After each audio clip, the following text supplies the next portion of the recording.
राम राम दोस्तों, ज्योतिष के इस विशेष कार्यक्रम में आपका फिर से स्वागत है। ये वीडियो कन्या वालों के लिए, वर्गो पीपल के लिए विशेष है। मासिक राशिफल मार्च 2024 की बात इस वीडियो में करेंगे, जो कि कन्या वालों के लिए रहेगा। वर्गो मंथली प्रेडिक्शंस मार्च 2024, मार्च 2024 के महीने में जो ग्रहों के परिवर्तन होंगे उनका आपके भाग्य, कैरियर, नौकरी, व्यापार, शिक्षा पक्ष, आपका आर्थिक जीवन, निजी जीवन, इन सब पर क्या प्रभाव पड़ेगा, उसकी विस्तार से चर्चा इस वीडियो में करेंगे। जन्म की राशि चंद्र राशि पर ये वीडियो आधारित है। आप इसको लगन की राशि से भी देख सकते हैं। सबसे पहले समझते हैं कि कन्या वालों के लिए मार्च 2024 के महीने में ग्रहों की स्थितियां कैसी रहने वाली हैं। शनि देव आपके छठे भाव में चल रहे हैं, कुंभ राशि में। अपनी मूल त्रिकोण राशि है उनकी, six Lord in the six house. Rahu रहेंगे आपके सातवें भाव में, मीन राशि में, और केतु चल रहे हैं आपकी राशि में ही, पहले भाव में रहेंगे, कन्या राशि में। देवगुरु बृहस्पति रहेंगे अष्टम भाव में, मेष राशि में।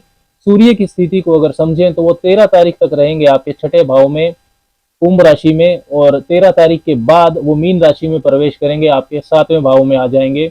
मंगल की स्थिति 15 मार्च तक रहेगी आपके पंचम भाव में, उच्च राशि मकर में, और 15 मार्च के बाद वो कुंभ राशि में आ जाएंगे आपके छठे भाव में।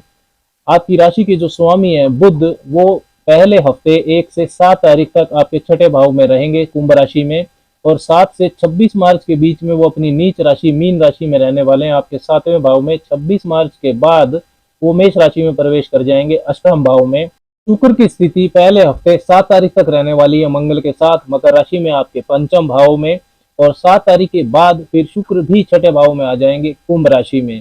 तो अब बात करते हैं परिणाम की कि इन ग्रहों की स्थितियों से क्या संकेत मिलते हैं। तो सबसे पहले बात करते हैं हेल्थ की, स्वास्थ्य की। पहला भाव और उसका स्वामी इसकी जानकारी देता है। तो पहले भाव में आपके केतु चल ही रहे हैं इस महीने।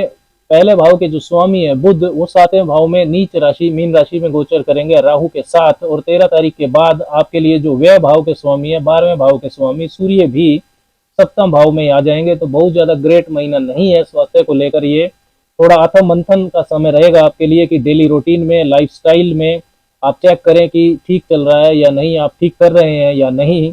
पहले से यदि आपको त्वचा की एलर्जी की, हड्डियों की, हृदय या आंखों की समस्या है तो आपको विशेष सावधानी रखनी चाहिए।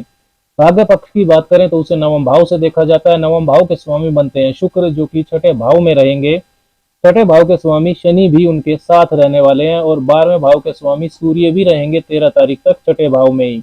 और मंगल, जो कि आपके लिए अकारक यानी कि अशुभ ग्रह की तरह है, वो भी 15 तारीख के बाद छठे भाव में आ जाएंगे। तो महीना हार्ड वर्क करने का है, भाग्य के भरोसे ना रहें, रुकावटों के बाद ही काम बनने वाले हैं। कैरियर, नौकरी, व्यापार की बात करते हैं तो कैरियर और नौकरी के लिए दसम भाव को देखा जाता है। आपकी राशि के स्वामी और दसम भाव के स्वामी बुध नीच राशि में रहने वाले हैं, सप्तम भाव में राहु के साथ। तो मेहनत, हार्ड वर्क ज्यादा रहेगा। मेहनत के परिणाम में भी असंतुष्टि रह सकती है आपको। वर्क प्रेशर हैंडल करने में भी आपको परेशानी होगी। वाणी का बहुत ध्यान रखें, शब्दों का चयन बहुत सावधानी से करें। सीनियर्स, कोवर्कर्स के साथ आपके संबंध खराब हो सकते हैं। डॉक्यूमेंटेशन की गलतियों से भी आपको बचना है। वर्क पॉलिटिक्स भी आपको परेशान कर सकती है। सूर्य राहु बुध का योग भी रहेगा 13 तारीख के बाद, तो ईगो इश्यूज भी हो सकते हैं वर्क प्लेस पर। बुध व्यापार के कारक भी होते हैं, और सातवें भाव से व्यापार भी देखा जाता है। और सातवें भाव के जो स्वामी है बृहस्पति, वो पहले से ही अष्टम भाव में चल रहे हैं। अष्टम भाव अशुभ होता है, तो व्यापार में बड़ा उतार चढ़ाव हो सकता है। आपके व्यापारिक साझेदारी में आपको परेशानी देखने को मिल सकती है। कैरियर, नौकरी, व्यवसाय के मामले में मार्च के महीने में वाणी का, डॉक्यूमेंटेशन का, सीनियर्स, कोवर्कर्स, क्लाइंट्स, पार्टनर से रिश्तों का, इन सब का आपको बहुत ध्यान रखने की जरूरत है। अगर आप इन सब चीजों का ध्यान रख लेते हैं तो आपका जो छठा और 12वां भाव है, ये मार्च के महीने में काफी एक्टिव रहेगा।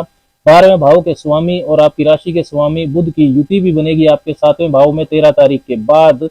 तो विदेशी कार्यों से, इंपोर्ट एक्सपोर्ट से, ट्रांसपोर्ट, इन्वेस्टमेंट, अध्यात्म, इन क्षेत्रों से यदि जुड़ा हुआ आपका कार्य है तो उसमें आपको लाभ हो सकता है। सातवें भाव का राहु भी इन कार्यों को सपोर्ट करता है।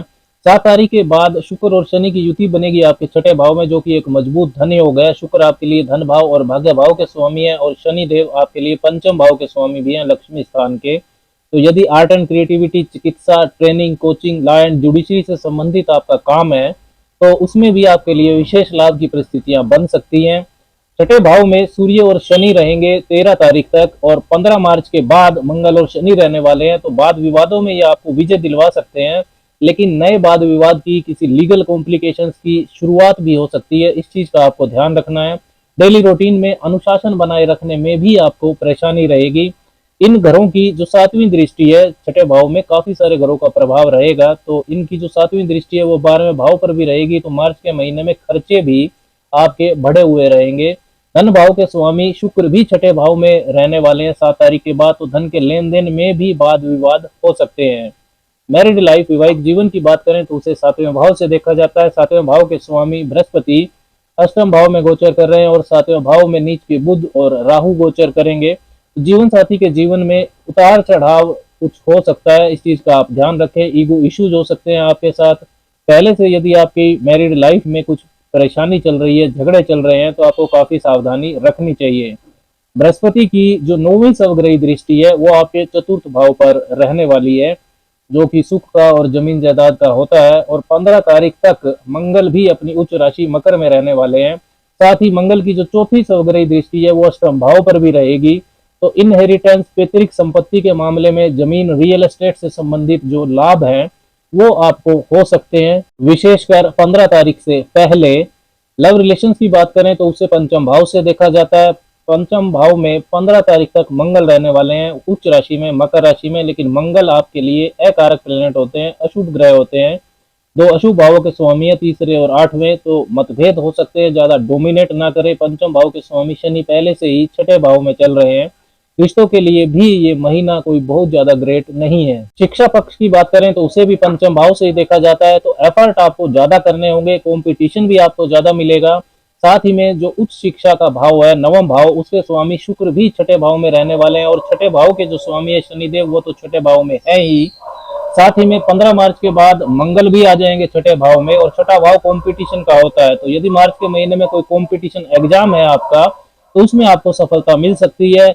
रिसर्च के स्टफ से जुड़े हुए जो छात्र हैं उनके लिए भी ये महीना काफी उपलब्धि वाला हो सकता है। अब बात करते हैं विशेष उपायों की, कि क्या विशेष उपाय कन्या वालों को मार्च के महीने में करने चाहिए। तो भगवान गणपति की उपासना आपके लिए सर्वश्रेष्ठ है। श्री गणेश भगवान को दुर्वा अर्पण करें, गणेश अथर्वशीष का पाठ भी करना चाहिए आपको, और ओम बुम बुद्धाय नमः इस मंत्र का भी जप आपको 10-15 मिनट हर रोज करना चाहिए।